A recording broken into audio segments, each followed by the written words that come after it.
most of you at the event last night. So fun. I know a bunch of people are going to have just trying to find ways to get business. Don't know what to talk about. It's not you. I have 30 patients. Fair enough. You're right. I get it. Of course. Okay. Thanks, Greg.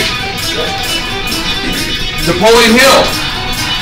First, I know that I have the ability to achieve the object of a definite purpose in life. Therefore, I command to myself persistent, continuous action towards its attainment, and I here now promise to render such action.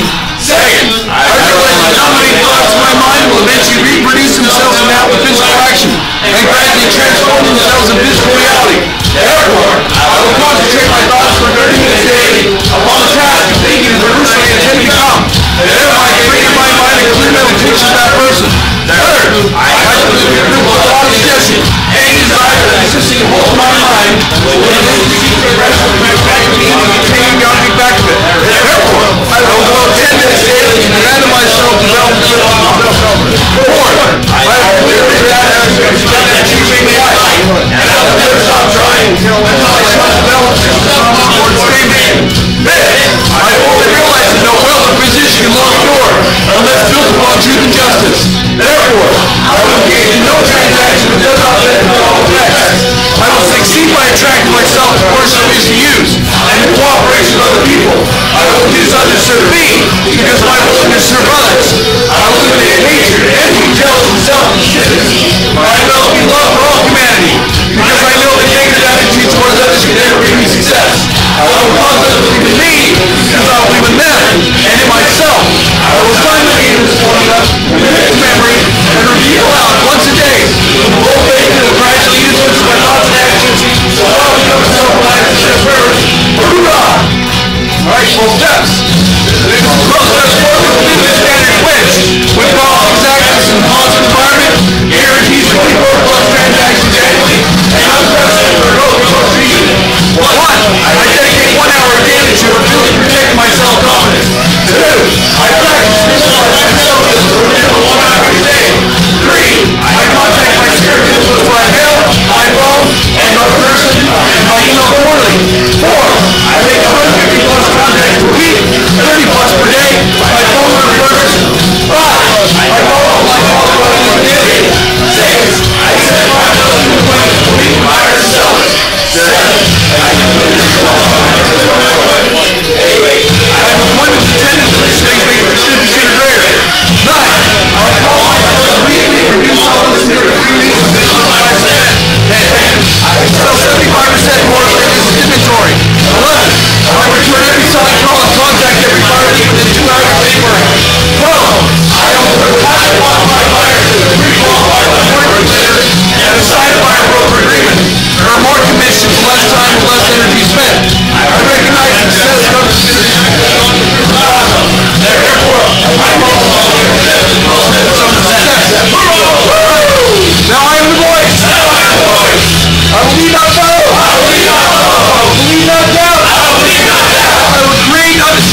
morning, everybody. Good morning.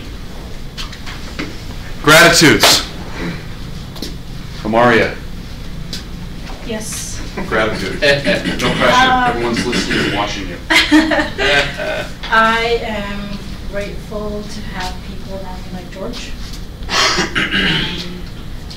Someone that's able to help when we forget our vision.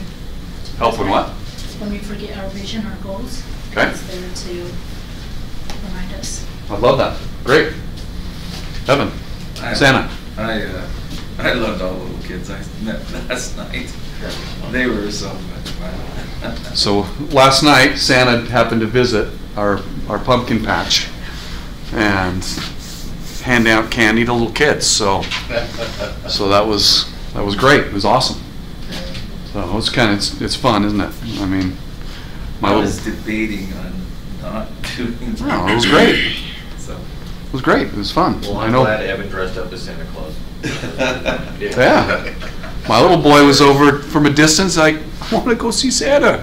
Okay, let's go do it. So we did it. It was great. It was awesome. And John? I'm grateful for you. For what? For you. Oh, well, thank you. Yeah, a little more than 3 years ago, I was falling apart and you helped me out.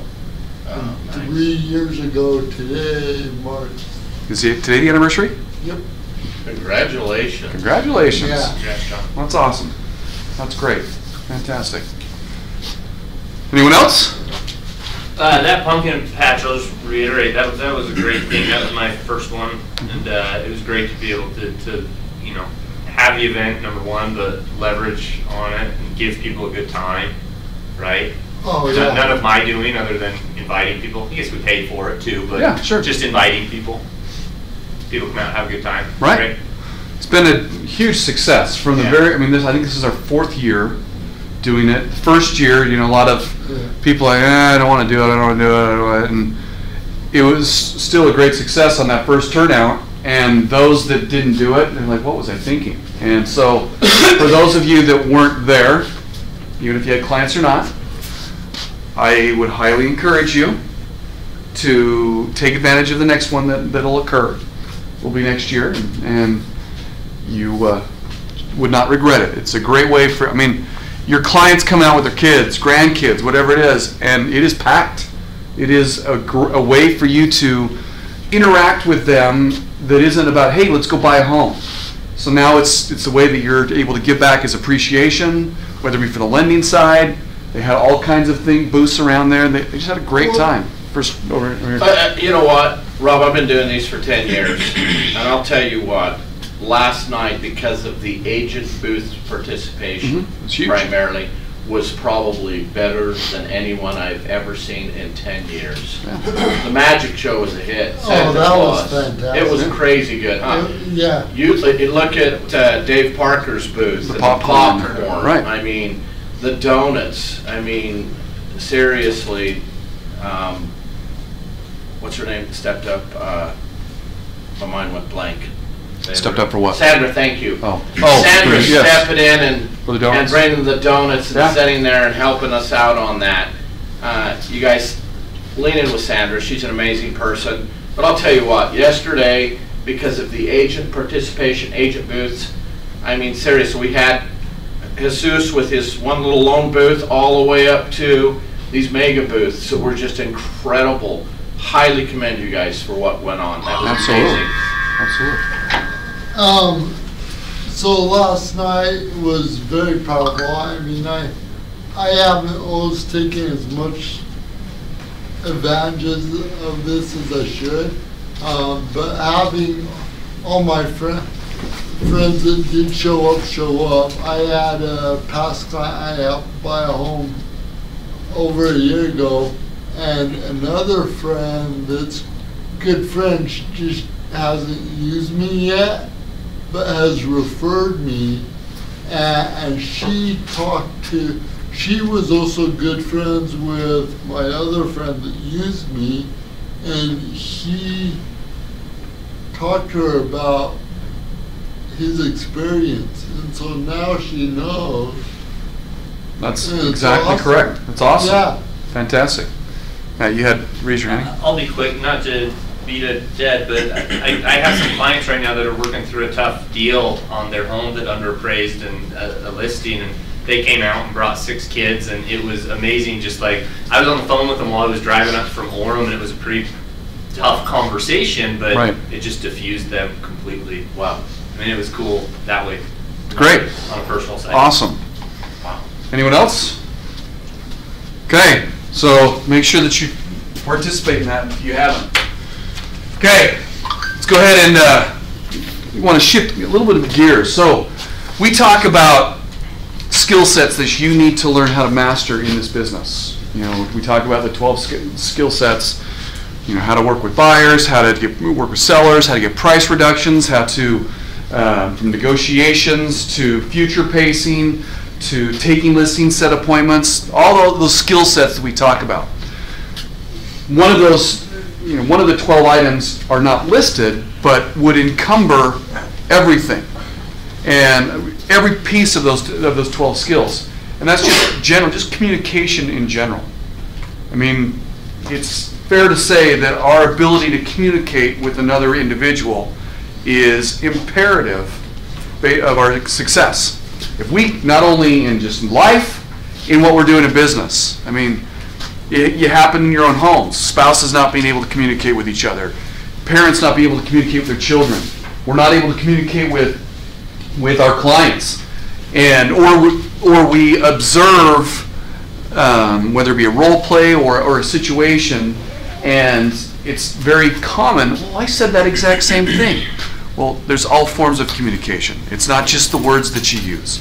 It's the tonality. It's the knowledge and knowing when to pause when you need to pause. It's knowing when to shut up when you need to shut up and let the other person speak, right? Communication is not just spitting out words. It's things that we should do, and then also things that we should not do. And so I came across this article in Success magazines. There's only one magazine, not plural. So Success magazine, not magazines. But it's 11 things that smart people don't say.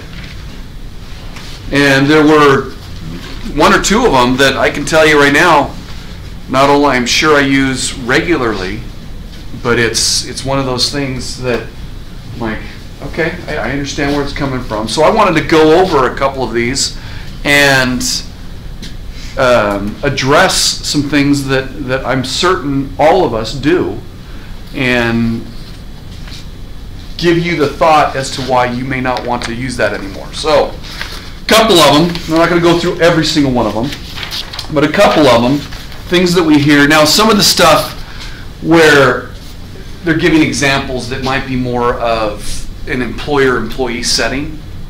So, you hear this oftentimes with employees, and the first one they're talking about that, it's not fair. Well, there's things that we deal with very often. Our children say it. Well, that's not fair. You gave something to somebody else. You gave this to somebody else. So, but some examples that I've come up with do apply in real estate. I went through this exact same thing just about a month and a half ago, where verbally I was under contract with a client. We negotiated everything verbally. It was where I was communicating directly with the seller, and the seller and we verbally got under contract, accepted an offer. I had to prepare my clients before. They're excited about it. Great, okay, until we actually get something in writing, just ease off on the enthusiasm. I love that, but it is what it is. And sure enough, when the weekend was over, because they weren't able to sign the paperwork until that following Monday, sent everything over to them. Never got it signed. At 5:03, when the deadline was at 5, I get a phone call from the seller calling to say, hey, they accepted another offer, of course, right? I had to throw my little jab. Well, it's unfortunate. I understand the verbal contracts are not binding. It's unfortunate that we have to rely upon, we can't rely upon our word. We have to have something in writing in order to honor our integrity. That was my own little jab. So, but that being said, is when I'm going back to my clients and they're like, well, that's not fair. Is it? Is it not? It doesn't matter. Doesn't matter. But it's a reality. They talk about things that when you're saying it's not fair, you can switch things around a little bit, because everyone knows that life isn't fair. Saying it's not fair suggests that you think life is supposed to be fair. My daughter, a lot of it's like we feel like we're entitled to stuff. It's supposed to go this way. Really? Who says it's supposed to go this way? Is there a book that I don't know about that just says, yes, this, if you do this, that's the end result in mind? Well, there's things that you can do to increase those chances, but there isn't a guarantee in life that you do this, that's going to happen. So says, now instead of saying it's not fair, you could say, for instance, I noticed that you assigned Ann a big project I was hoping for. Would you mind telling me what went into that decision? So one thing that we often deal with, how many of you have gone on a listing appointment and have not gotten it? Okay, most of us. Okay? Did you ever learn from that experience? Oh, yeah. Absolutely have learned from it. Is there a way that you could learn more? Always. Like what? Do what? Fillmore. Oh, there you go. I like that. Ask more questions. We ask if somebody pick somebody else, we call them back and follow Okay, up. that's kind of where I was going with this. Decided to go the other way. That's where I was going. Is whether you got the listing or not, it's, you know, is it fair or is it fair? I mean, it's not fair. It doesn't matter. What I've done in the past is I've contacted the seller. Hey, you know, I understand he ended up going up with John Smith, with ABC Realty, and I'm just curious, what was it that sold you on them versus myself? Or what would you suggest that I need to do differently to improve in our situation? We do the same thing with buyer leads. If a buyer, Good. we get a buyer lead and they choose another agent, we try to find out why. It's great. It's a way for you to take that experience and turn it into a positive. So change those things that may not be fair and toss that aside. Who cares if it's fair? But learn from the experience. Jason. One thing to keep in mind, though, is if they sign with somebody else, don't bash the other agent. Oh. Matt and I were talking about that this Absolutely. week. You can ask them why you didn't get the listing, but when they've chosen to do somebody else, if you're going to go into talking to them, you could get into an ethics violation by bashing their agent. Well, let's jump to one that would going to talk about that. Hold on a second. It's similar about. I was going to mention, be prepared to accept the hard truths. I mean, if you did something critically wrong and they say it, sometimes it's difficult to hear. Be prepared to accept that hard truth, because those are the things you'll grow from. Okay. And it hurts, but you're right. We grow from pain. Yeah. Absolutely. Jason was talking about. They talk about number 7 on this. He's lazy, incompetent. He's a jerk. You know, we talk again. A lot of this stuff talks about coworkers that we work with, but this is right in line where, oh, you're going to work with that agent? Oh, he's this, he's this, he's this. It says there is no upside to making a disparaging remark about a colleague. If your remark is accurate, everybody already knows it. I love that. True. Is that not true? We know people that are that way. And it's not like you're the only one that found that out. Others know just because of their behavior. Hey, Rob. Yeah. Can I add something real quick? Sure. Because Jason brought this up. I told him and Rick this already. This just happened to me where I took a listing and then seller calls me back and says, hey, the agent's called, asked why we went with you, and then said you've only been in the business a few months and we made a mistake. And my point, though, in sharing it is when you find yourself in those positions, and what I found to be extremely effective, my response to that was not to get defensive. I just said, okay, and put it back on the seller. Mm-hmm. And he said, I don't know if that's true or not, but talking to you, we had no idea. And I just said, okay. And he said, I just want you to know that we trust you. And that was the outcome of just, instead of getting defensive about it, like just letting him say everything he wanted to say. So what you could say, right, interesting. Well, Mr. Seller, let me ask you a question. Why did you choose me? Yeah. Good point. Or fortunately, I'm sure you chose me because of who I am and what I do, not necessarily how many years I've been in the business. And then I told him, lucky for you, it's 6 months, not 3. And interesting, that person's been in the business for 10 years and sold 2 homes. I've been in the business for 6 months and sold 4. So obviously, I mean, you can. I'm not saying to knock them. I'm just saying, is it time in the business, or is it about who you are? Is it experience? There's ways that you can spin it, but I love that. If it goes back to what I said, sometimes we need to know what to say, and sometimes we need to also know when to shut up. That's a prime example of, that's a great question. Well, Mr. Seller, tell me, why did you choose me? Let them tell you right off the bat, and then you can build upon that reason versus other stuff.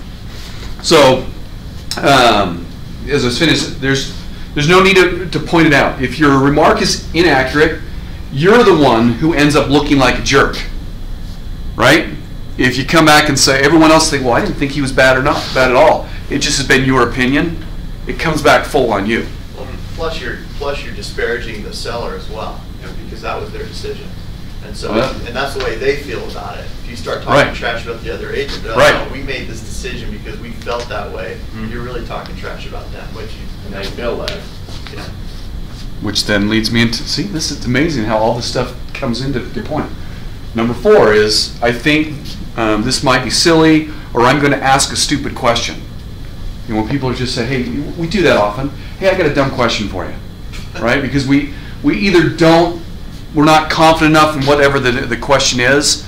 We don't want to bother people by doing something, so we phrase that. Hey, I got a silly question for you. I got a dumb question for you. Do we? I mean, is it more dumb to not ask the question versus ask the question? That's what comes to my mind. If we have something that we need to know the answer to, but we're afraid to put ourselves out there to ask it, so we don't, to me that seems to be the silly or dumb thing to do. It says, these overly passive phrases instantly erode your credibility. Even if you follow these phrases with a great idea, they suggest that you lack confidence, which makes the people you're speaking to lose confidence in you. So don't be your own worst critic. If you're not confident in what you're saying, no one else will be either. And if you really don't know something, say, I don't have the information right now, but I'll find out and get it for you. That's where I wanted to go with this, is the fact that we are salesmen. And the last thing we want to do is our clients to think that we don't have the answer. And I get this often where people come, well, I said this, and this, and the information was wrong. But they didn't want to, their client asked them a question, and they didn't want their client for them to know that they didn't have the answer. There is nothing wrong with not having the answer. People call up, I get that all the time, actually, I have no idea. But I know how I can get the answer. I know I can find it out, whether it be looking for information myself, talking to other people that I know will have the information, and you're no different.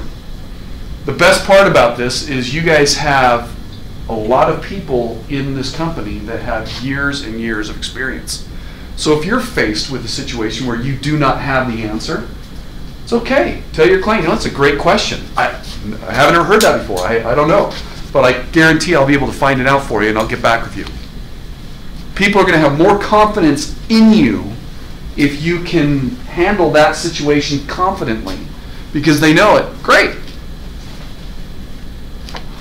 It's okay to not have the answer. Just find out and get the answer.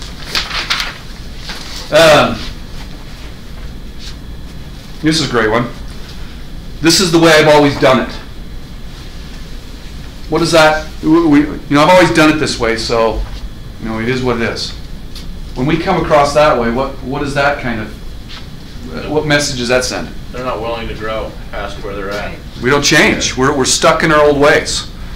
And we get this often. You'll have an agent that has been in the business for 30, 40 years, and I don't know if they've taken the last 10, 15, 20 of those off, but you'll either get an offer that's handwritten on, I swear it's the Repsies that we had 10 years ago, and there's some other paperwork that's there, and I've been in the business for 30, 40 years, this is the way. Okay, great. One of my favorite quotes is, if you want to get something that you've never had, then you need to stop being the person that you've always been. I love that. Ooh. That's fantastic. That's the same thing if you're trying to get, if you're wanting new results, but you keep doing the same, Insanity. The definition of insanity. Doing the same thing over and over and over again, but expecting a different result.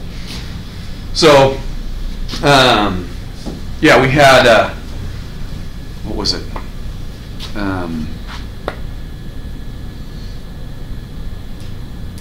Trying to think the thing that,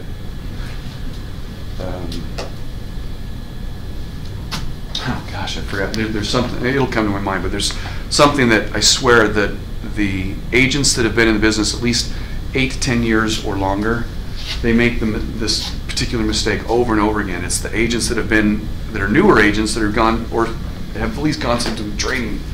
They're doing things the right way. And it'll come to my mind, I'll use that, share it with you. 10.2. What? 10.2 in the rep sheet. Exactly. No, that's covered. The seller is obligated to pay that, exactly. So this is I said earlier, I said there's some of these things that I know that I have a challenge with, that I need to get rid of, and this is the one that I was going to share. When somebody asks you to do something, hey, Jay, would you mind going and taking something off the printer for me? What's your response? Sure. Okay, that's a great answer. What are some other options that you might say?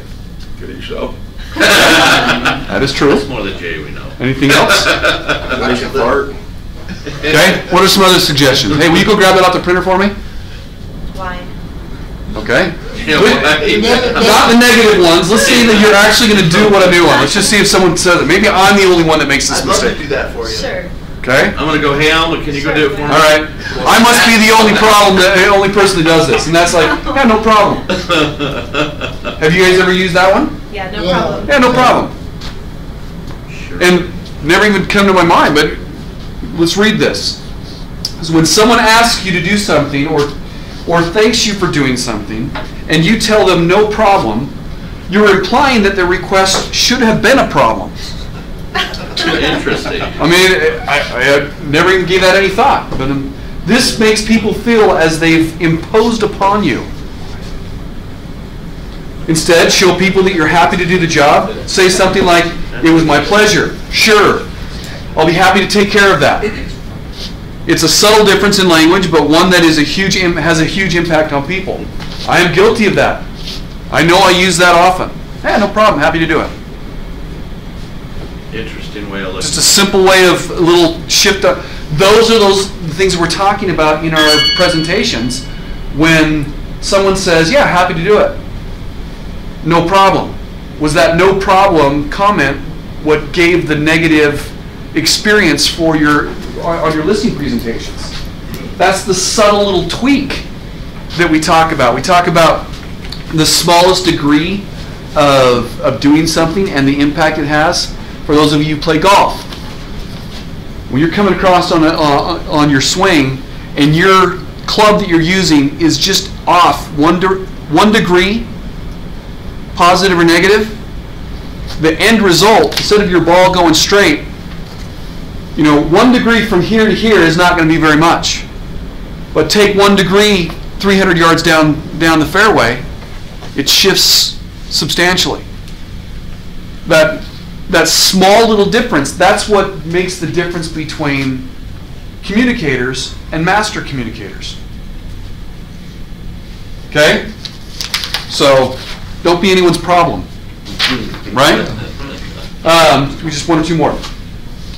Here's one. When someone comes up to you, or you're asking a little bit of someone's time, and you say, hey Jake, this will only take a minute. You've done that, or do you have a second? Do you mind if I take a moment of your time? There's other ways that moment eludes a little bit more time that's brought into it, but I know I'm guilty of it. Hey, do you have a second? Yeah, 1. Okay, see ya. So it says saying something that only takes a minute undermines your skills and gives the impression that you rush through tasks. Unless you're literally going to complete the task in 60 seconds, feel free to say that won't be long. That won't take long. Mind if I take a moment of your time? But don't make it sound as if the task can be completed any sooner than it actually will be finished. Hey, you have 10 minutes.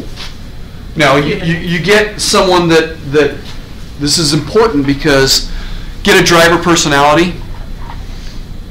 They need to get moving along. And when someone just says, "Hey, you have 2 hours that I can just spend with you," no, I do not.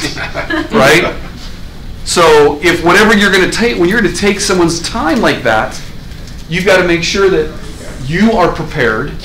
That if you are asking for 5 to 10 minutes of their time, that you're able to get that dialed in 5 to 10 minutes of time. But do not go to them and say, hey, do you have a second? Because they're going to think, okay, yes, I do got 1 minute. and then all of a sudden, 5 minutes later, like, I gotta go. This is not working for me. I think the more common problem, my experience, is people not even asking, they just come in and start talking. Or they call me on the phone and start talking. True. And I'm in the middle of something because it's Rob O'Keefe, I'm going to take it really fast. Blah, blah, blah, 15 minutes later on the phone, like when George used to do the call fire calls. Get send voicemail, and I pick it up, it comes from Everest. So I miss his voice call because I didn't have time to sit and listen to it. So maybe asking somebody's permission. Hey, Jay, do you mind if I take a... Mine, very rarely people ask for permission. Yeah, I think it's a great... Especially when they call on the phone, hey, are you doing something? I'm just driving right now. Okay, fantastic. Is it okay if I talk with you while you're driving? Yeah, I love I that. always say, is this a good time? I'd like to go over a few things. Love that. Okay, and I will end with this one. And if you want, if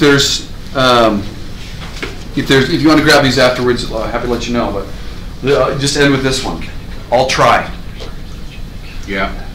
How many people come and do that? Hey, can you do this for me? I think I can, or I'll try.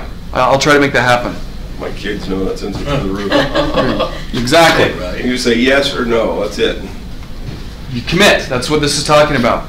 You either do or you don't. You either can or you can't. Commit. This isn't,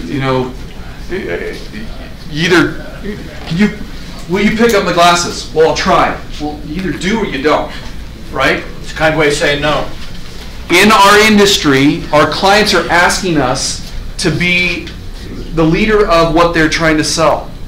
They're asking for our confidence. They need our confidence. They need our leadership to get them through these transactions. And if we do these subtle things that lose that confidence, those are the reasons that prevent us from actually having the successes that we easily can have. Those are the reasons why, Alma talks to 3 people and he sets 4 appointments. That's how amazing he is, right? Versus someone talks to 45 people and they've asked 4 of them and said, don't ever call me again in your life. Right? The little things that we do separate those that are highly successful versus those that are not. So hopefully that was some information that was helpful. Awesome. You'll give some thoughts about. Okay, any questions about that? All right. So next year, where are you going to be? I'm going to be there. Be where? Pumpkin patch. All right, just making sure. I'm sure you'll never see me there. Jay, come on. Hey, it was the debate last night. Who watched the debate?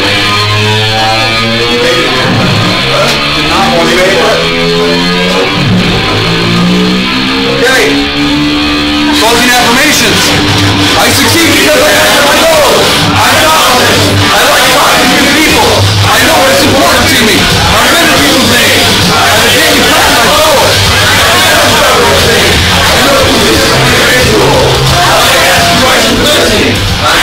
Improve my self skills. My thoughts lead my emotions, action results.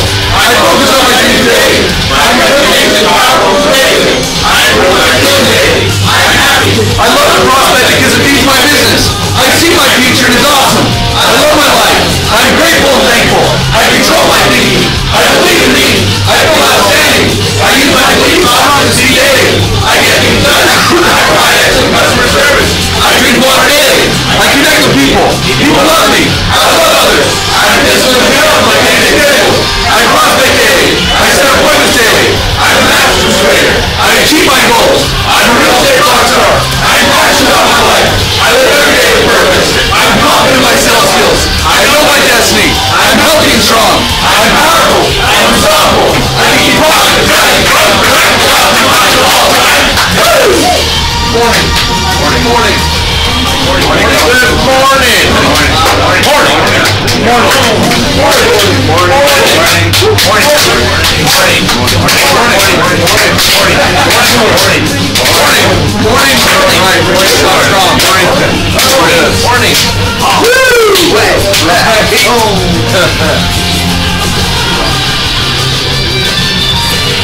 How come you let your truck drive up into Tollgate this morning, huh? I know.